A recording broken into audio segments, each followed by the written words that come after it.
This is your former deceased into your head junior announcer Glen Acton. Hello. Can't even be arsed trying the voice anymore, to be perfectly honest. Doesn't seem worth it, seeing as how I was fictionally brutally murdered by the host of this show many months ago now. In the world of fiction, I'm lying there in my presumably shallow grave out on the public lawn there. Maybe he put me in the back garden between two of the cats, I don't know, in between Chili and Harry the First. I don't know. I suppose I could go and check. Will I go and dig up my own grave? Is that what you want me to do now? Give me a fucking break. In my day, if you came on a podcast and said admitted to cold-bloodedly murdering your fictional junior announcer, I can tell you the law would be down upon you like a ton of bricks, fiction or no fiction. But no, apparently you can do whatever you want now in the name of art or in the name of writing off stuff that's considered not suitable for the art or whatever it is. Absolutely appalling in my view, although apparently my view doesn't matter. Well, if my view doesn't matter, then I can just say what I want, can't I? Being a dead fictional junior announcer, I can just be as controversial as I like. If it doesn't matter that I've been murdered, then nothing else that I say matters, presumably, as well. So here goes. Cats are scum. Hand puppets are the new god.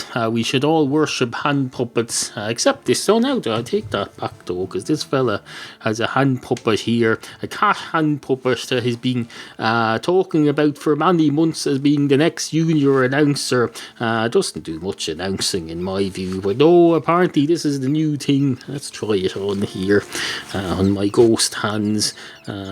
I never said I was a ghost, I just said I'm your fictional dead junior announcer. Fictional dead people don't have ghosts. Anyway, here we go. Here's a puppet. You're a puppet. Hello, I'm a puppet. There you go. I guess you'll probably give it a voice. Puppet. Hello, I'm a puppet. Here is my voice. Hello, puppet. That is indeed your voice. And you're a cunt. There you go. Doesn't matter. I can be murdered, so I can use whatever language I want. Nothing I say matter. Anyway, here's your host, Neal from Mordant. Into your head. You join me at a tremendously exciting moment. It's Into Your Head, number 300 and something for Wednesday. We've a lot to get on with today. Items that need to be attended to. If you don't mind, I'm going to interrupt myself there. Admittedly, at a very early stage in the proceedings. It was not early for me. I've already recorded the segment after this. Rest assured, it's a lot better than this crap. Anyway, I noticed that I introduced this as being Into Your Head number 300 and something.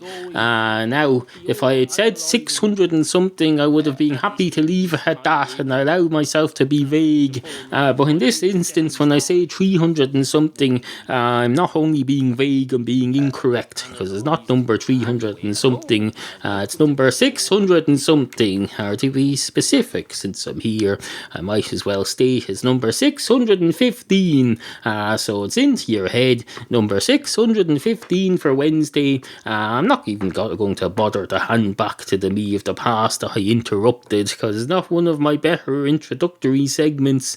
Took a while to get going there, I have to say. Well, at least we got there in the end. More than you can spend. Something blend. Something mend. Something. It's very easy to write poetry and lyrics, you know. You just get out your pen and you say, what do I rhyme this to? Well, before you do that, you have to decide what this is. You say, so, hello and welcome to this song. I hope that you will sing along. Something, something in the wrong. Something, something, something. Now I know what you're thinking there. You're thinking there's a lot of somethings there. They signify unwritten words. Because you put together the basics of a song first, and then you have a meeting with your band, and you work on it together like a team, and then you fill out the rest. Although admittedly that doesn't work for poetry. Is there such a thing as a poetry group or a poetry band? There should be.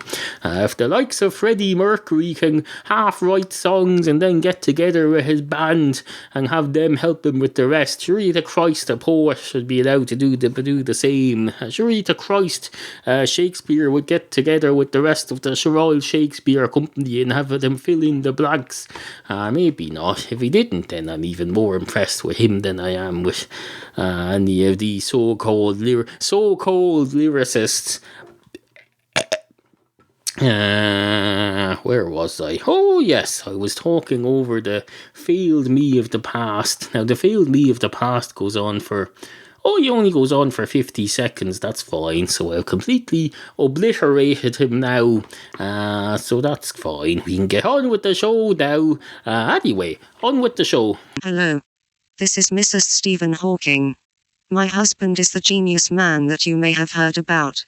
While he is busy computing how fast light travels through a vacuum cleaner, I spend my time listening to Into Your Head. I find it very stimulating. Oh. Yes. The preceding was a recording made by Gamma Goblin, Cork blogger. See intoyourhead.com/chancer. It was either his voice or him using hideous electronic apparatus to make a fake voice because he's shy, apparently. People are very weird about having their voices heard on podcasts. They think, I don't want to be heard on the media because we're the media now. This is the media. Now that the BBC is gone, the Olympics are over, so there's no more. The Special Olympics are on a different channel. They're on Channel 4, and the BBC is just there going, what Olympics? That's all over. That was weeks ago. Here's some real news. Some people, while you were watching people falling off their one-legged bicycles on their able-bodied horses for some reason, we were showing real news over here at the British Broadcasting Corporation. Did you see that there? Somebody got bombed somewhere. Someone else had a meeting with somebody about Yasser Arafat.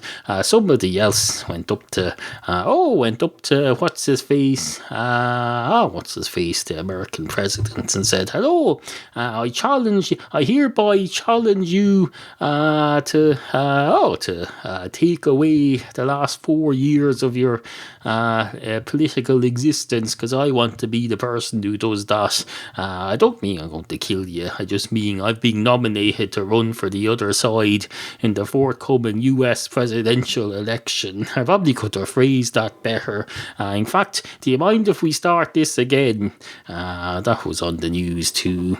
But no, we're all too busy watching people jumping over things and swimming under things and swimming past things and swimming around things and running away from things and shooting things and throwing arrows at things, and we're walking on innocent flies and bugs that don't even get a look in. They're so busy with their slow motion cameras and their fancy filming apparatus that they don't, nobody bothers to take a close-up of the running track for a nature programme. For if David Attenborough had a look in here, he could make a great nature programme from the field events in the Olympics. You could get a close-up shot of all the bugs dying under Nike runners. They probably have to blur out the Nike sign because the BBC doesn't like showing brand names, especially when they're showing them killing creatures. Oh no. Anyway, as I say, that was... Thank you very much, Gamma Goblin, for that. insert he sent me there. It's about 20 seconds worth, and I've just spent 3 minutes explaining it and getting diverted onto other topics. So that's 3.5 minutes of the show filled up.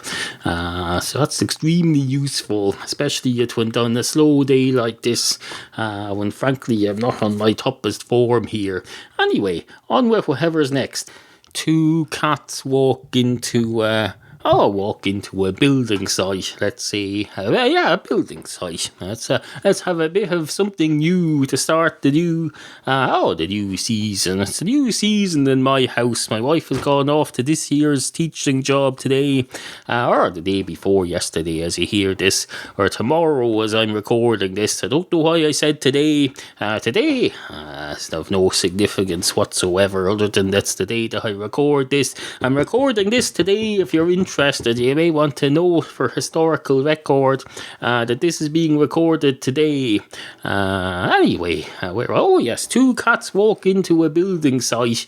One of the cats straight away goes up to the foreman who's sitting there with his legs hanging off a wall, eating some sandwiches out of a box and drinking beer. Don't worry, it's alcohol-free beer he's drinking. In fact, it's probably ginger ale, now that I think about it. It's probably more likely to be ginger ale than anything else. In fact, it's probably more likely to have nothing to do with beer or ginger ale at all. Because if a man's going to drink beer, he'll drink proper beer, or else he'll just drink fucking Sprite or something. I don't know. Maybe he'll drink the official energy drink of Into Your Head podcast. What's it called again? I can never remember the name of it. It doesn't matter because no one ever buys any.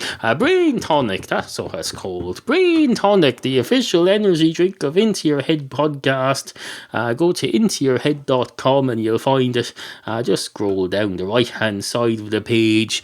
It says order Brain Tonic and help IYH Radio. No one's interested in that crap. It's basically an energy drink with no caffeine or anything in it. You pour it into your mouth. You pay a small fortune for it. I think we'll be removing that ad soon. Anyway, where was I? Where was I go? Oh yes, two cats walk into it. One of them walks up to the foreman and says, "Hello, I presume you're the foreman. You look very cocky. You must be the foreman. I assume you are. Not least because I know you very well. I've been coming here every day for the last 3 weeks and I already know you to be the foreman. But no, you're the foreman. That's what you are." And the foreman says, "Oh, well done, Kitty Cat. That's remarkable. Retaining skills for a domestic cat, if you don't mind me saying so. Although now that you mention it, are you a domestic cat or are you a feral cat? I never bothered to ask. I couldn't really care less, to be perfectly honest. I'm not frigging David Attenborough. I'm a foreman on a building site. Anyway, how the hell are you?" And the cat says, "I'm fine, thanks. I meant to ask, what are you building?" And the foreman says, "I'm building nothing at the moment. I'm eating a sandwich and I'm drinking a can of beer with a bit of Sprite mixed in. I'm also sitting here. I've got the can in a paper bag because I'm not really supposed to be drinking alcohol, but it's okay. It's not real alcohol. It's fake alcohol-free beer. It hasn't even got fake alcohol in it, as like they have in Star Trek. It's got no alcohol, either fake or real, in it. I don't have to be perfectly honest. I don't know why I'm drinking it. I'm not drinking it to look cool because I've got it hidden in a paper bag. Although maybe that makes me look cool. I don't know. Maybe I'm trying to stir up controversy of some kind. Anyway, what was your question? Or did you ask one yet? I can't remember. And the cat says, "I don't know. I can't remember either. Well, we asked the narrator." And the narrator says, "Fucking hell. I can't remember either. But I think what I meant to happen was for the cat to ask the builder, 'What are you building?' I think that's happened already." And the cat says, "Oh, yes, that's right. I did. I think I asked you already, but just in case I didn't, I'll ask it again. What are you building?" Oh yes, and the builder already answered that. I remember now. He said, "Oh, I'm not building anything. I'm eating a sandwich, etc., etc." But I presume he goes on to say, "I presume you mean what is this project going to be? What are we building during the course of this job here? Even though I'm not specifically building anything at the moment, because this is a civilized society, and I get a break to eat my sandwich and pretend to drink beer." Even here in a fictional environment such as this. But oh no, we're building a bar. And by a bar, I don't mean just a counter that you put in a bar. I mean a whole public house building, the full works. Bar, lounge, probably an upstairs room, maybe an off-license beside us. Do foreigners know what an off-license is? Should you say liqueur store? You probably should. Liqueur and beer store selling all forms of alcohol except the kind that aren't for drinking. You don't go into an off license and say, "Hello, can I some surgical alcohol please?" And they'll say, "Is that some new thing the kids are drinking?" You'll say, "No, it's an old thing that the kids are pouring on their wounds to stop dying while they're treating themselves for some first aid related thing." It doesn't matter. I'll just go to a pharmacy. And the barman says, "Now that you mention it, we might be building a pharmacy. I didn't read the instructions very well. I just follow the plans line by line and do it as I go along. Because I trust the recipe writer, or the architect as you call him in this business. I've known in many years." So it may well be a pharmacy, but just from what I've read so far and what I've built so far, I'm guessing that it's a bar. Maybe I should read ahead to the end. The cat said, "That's interesting. Would it not be on the front cover or the front of the plans what it's going to be?" And the barman says, No, they don't do it like that these days. It's a bit like in McDonald's. You don't train the staff to be chefs. You work out a system that anyone can learn within minutes.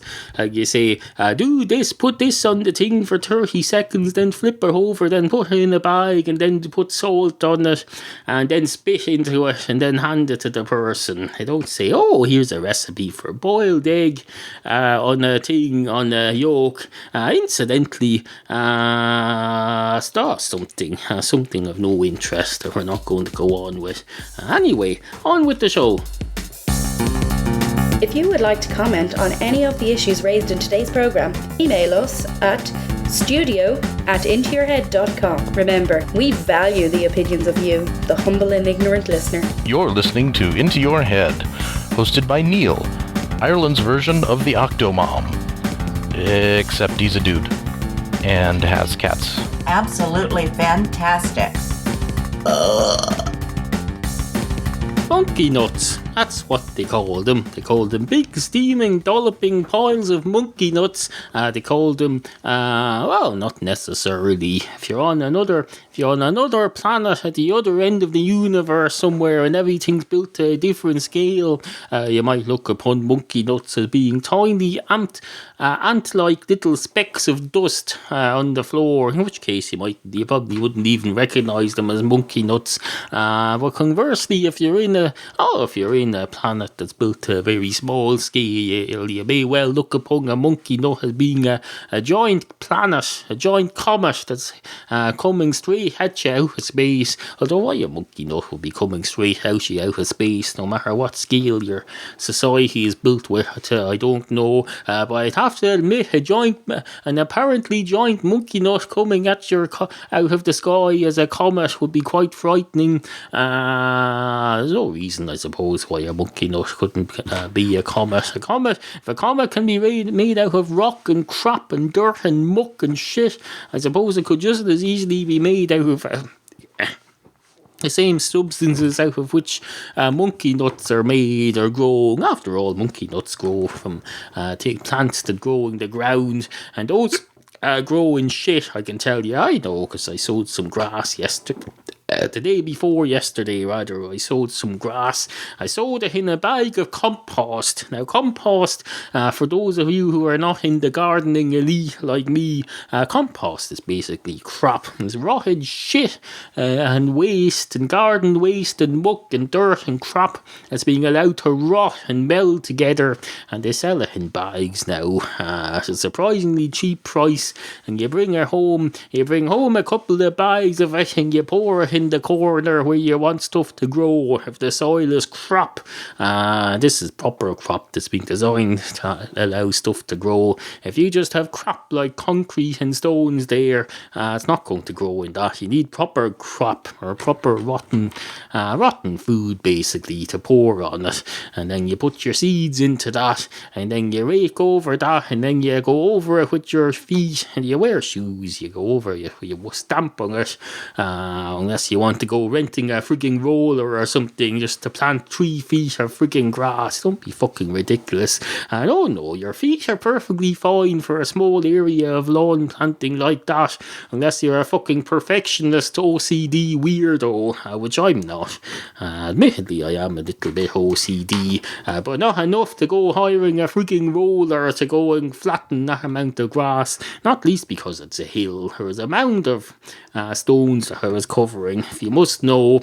Suffice to say though, oh yes, monkey nuts, that's where I was. Monkey nuts, that's what they call them. They call them big steaming dolloping piles of monkey nuts, or on some planets they call them a comet that's coming straight at us and is going to kill us, and we'll never know what it is, whether it's a monkey nut or wherever the hell it is, and it doesn't really matter, quite frankly. Maybe a few million years from now, when the new breed of dinosaurs dies out and a new civilization gets going, they'll look into it and they'll say, oh, there appears to have been so-called intelligent civilization on this planet before, although they couldn't seem to survive a monkey nut falling from the sky. Apparently they were too small and it was too big to them. Thankfully we're big now. We've evolved into... That's how civilizations evolved into big giant things. Now, I know what you're thinking there. You're thinking if the small civilization got completely wiped out and then there was a breed of dinosaur again, how the hell is that evolving? Surely that's just starting all over again. Well, I consider it evolving to be replaced, have a civilization that can't survive a monkey nut, to be replaced for a while by dinosaurs, and then be replaced in turn by people who are able to survive a monkey nut. I would call that evolution. Don't call me old-fashioned. Evolution is any form of improvement to the life on a planet. You probably think, the dinosaurs came along and they were a new form of Jesus. They were the next coming of Jesus. If the dinosaurs ever come back here, will that be considered the second coming of Christ? Or will people think, they're not real dinosaurs. We don't believe in dinosaurs around here. They're just big fancy lizards with fire coming out of them, because they have dragons, you know. I used to think dragons weren't real. No, there are things called dragons, and they're big shit-eating things, I can tell you. Would be a small step from what they are now to being a big fire-breathing thing. Anyone can breathe fire. I see people smoking in the street all the time, and they breathe smoke out. It's only a small can you breathe fire out of for those of you who smoke, because I don't, can you get fire to come out through your nostrils? I'm sure it's not beyond the realms of possibility, or at least coloured smoke. If you can have coloured contact lenses, surely to Christ you can have coloured smoke. At least add a bit of entertainment value to these things that are going to kill you eventually. By the cigarettes, I mean, not the dinosaurs. I don't know. All I know is if I was running a zoo and I had little lizards in there from the dragon family, I'd get them to smoke some kind of harmless steam cigarettes that had coloured steam in them, and I'd get them to breathe what looks like fire, and I'd charge people extra in. If you don't do that, you're being an irresponsible businessman, and your board of directors should have you shot down like a helicopter that's being taken over by by, I don't know, taken over by people who shouldn't be in charge of a helicopter and are liable to do harm with it. Can you do much harm with a helicopter? I don't know. I was in an ex-military helicopter in South Africa once, being flown around by a couple of stuntmen. This was considered entertainment for the tourists. They flew out of Cape Town and went out over cliffs and upside down and suddenly up and over in vertical and played "You're in the Army now, you're in the Army now," very suddenly and loud on the radio. It was absolutely fucking terrifying. And if you're into that sort of entertainment as a tourist, as far as I'm concerned, you need your shit looked at. You need to get your shit looked at.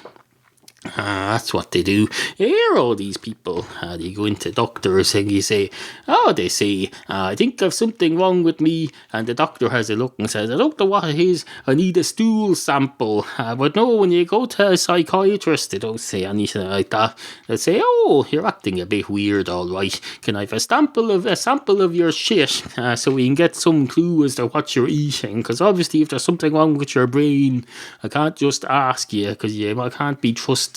Not to say that you're intentionally lying, but you could be unintentionally lying. Maybe you have some sort of disease that causes you to lie all the time. So I, as your psychiatrist, have to have a look at your shit now, so we can get a good look at what you're eating. Probably test for drugs as well. I don't know. This is all guessing on my part. I've very little experience of working in the health industry. So if any of this is inaccurate, please feel free to correct me or just ignore me and treat this for what it is, pure entertainment. And now, if you don't mind me going to interrupt myself there and fade myself out, don't worry, it's all voluntarily. About a minute past this point that I'm interrupting, the me of the past can be heard. If I were to turn them up loud enough, you can be heard saying, note the future self, this is a load of crap, please fade myself out about a minute before this point, because it's a load of crap. And frankly, I'm inclined to agree with him. He was dead right. The last couple of minutes, absolute piffle. Something about selling encyclopedias or something, I don't know. Didn't really understand it. He's not on his toppest form today, if you don't mind me saying so. Either the me of the past or the me of the future. Well, the future to him, but to me the present. The me of the future that fella was referring to after the point where I faded him out, that's me he's talking about. I hope I don't have to explain that. Really to Christ, I don't have to. Do I have to frigging show a warrant now saying that I've been authorised to fade myself out? Give me a fucking break. No. Anyways, it's time to advertise stuff yet. Does the quality of today's content justify advertising stuff? Probably not, but we have to do it anyway. Do you use Amazon.com or Amazon.co.uk or Amazon.ca of Canada? Do you like to buy stuff? Do you like to support your favourite podcast without it costing you a penny extra? Well, now you can. Every time you go to buy anything on Amazon, don't just go to intoyourhead.com first, click on the appropriate Amazon link, and that will take you to Amazon, and then just proceed as normal to look for wherever you're going to buy and buy it, even with tiny items, even like a tiny item like a single fish oil tablet. If you buy that, that's an extra sale for me. Every additional sale, no matter how big, adds to my total number of sales for that month, and the higher the total number of sales for that month, the higher my percentage on everything is. So don't be afraid to make tiny purchases. I've been people making big purchases this month, I can tell you.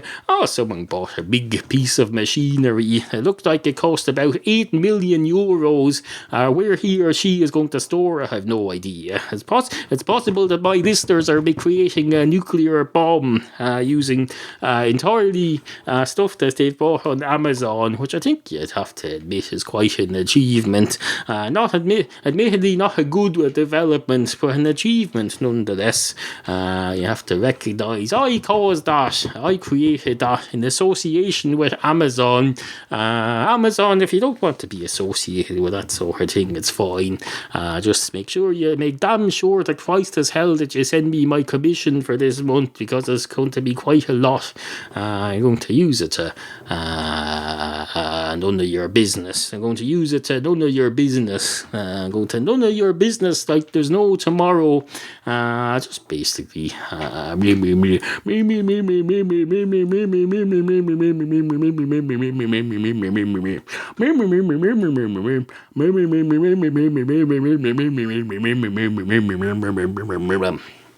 Now, I know what you're thinking there. You're thinking he's probably going to fade himself out now again and have the hymn of the future come in, and he'll say, "Oh, if you don't mind, I'm going to interrupt myself there for a moment." Well, no, we're not going to do that on this occasion. We have alternatives here, because it's close enough to the end of the show for me to put in one of those old lectures that I wrote that I sometimes recite on the show. I think today's a good day to be doing that, to be perfectly honest. So let's see if we can find something. Hold on a minute, bear with me a moment. Let's see. Page down. Do you want the poem? You probably don't. I've used all them 85 times. We used schizophrenia and its part in my imaginary friend's downfall. We'll use that. Here we go. I present to you my classic vintage lecture, Schizophrenia and its part in my imaginary friend's downfall. 3 times 4 divided by upwards arrow 72 plus open brackets 3y minus 7 close brackets is equal to 4. Although, of course, that's just my personal opinion. I've always, from an early age, held strong convictions on certain elements of mathematics. In my first year of school, I held the class up for half a day while I explained to the teacher why I felt that 2 plus 2 is equal to 5. I patiently brought her through my arguments about encouraging positivity and aiming higher than the rather easy and defeatist objective of 4. I simply felt that she was not pushing us enough, and I was not prepared to stand idly by while my future was sold to the gods of complacency and underachievement. Nowadays, of course, we've all realised that there is no need to educate our children. I certainly won't be sending my children to any sort of a school. The risk of catching nits are far too high. My local private school breeds them in the chemistry lab and throws them at cats to scare them and make them think they've got fleas. It's all in the interests of science, of course. They are carrying out admirable and worthwhile research into whether or not a nit can be used as some sort of flea placebo. The theory is that animals can be tricked into thinking that they have fleas, and that therefore they will scratch themselves a lot more, and the resultant static electricity can be harnessed and used to power inflatable emergency rafts and toasters. I myself have 2 emergency toasters. Now, this was written several years ago. I've only 1 toaster now, but I do have 8 cats, so my attitudes expressed in this article may have changed, just bear in mind.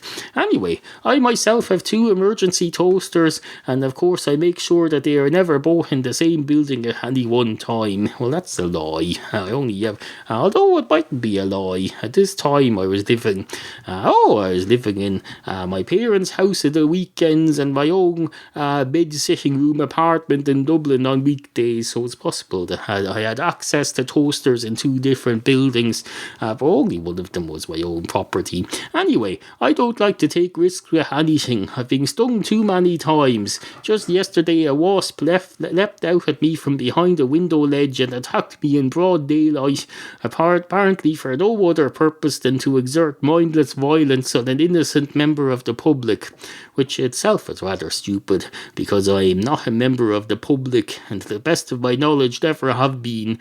I cannot for the life of me imagine why anyone would want to join such a stupid and pointless organisation. other than to mock and ridicule the other members secretly from the inside without their knowing, just like I used to do in the Beavers. I must say though, I think people are rather lazy in their negativity about getting stung. It's not always bad.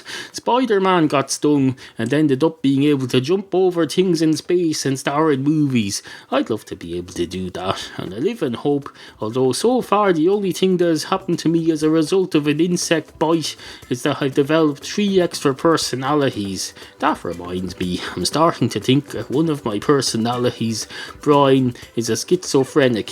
He seems to spend an awful lot of time apparently talking to himself in alternating voices. One of my other personalities, Zebedee, is a psychiatry student and he disagrees strongly with me. He argues that the fact that I'm conscious of Philip talking to myself means I must be psychic, and that what I'm actually hearing are Brian's memories of a conversation that he heard earlier between myself and Zebedee. I'm inclined to agree with Zebedee, not least because he has spent several years in university studying all this stuff. I must say, that was a wasted period of my life. I deeply regret that I didn't pay attention during the lectures that my other personality, Zebedee, attended. I wouldn't even have had to pay any fees for the course, since of course we shared a body. That aside, I'll tell you one thing, sharing a personage with another personality is not a pastime for the claustrophobic.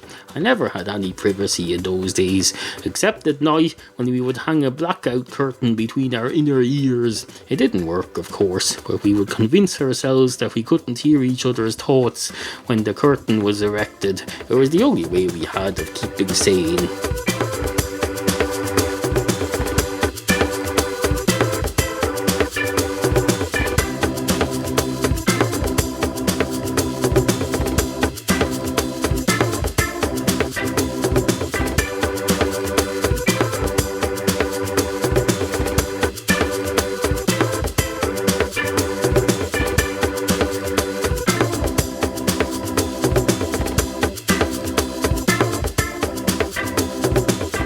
Sit, Pippi, sit. Intoyourhead.com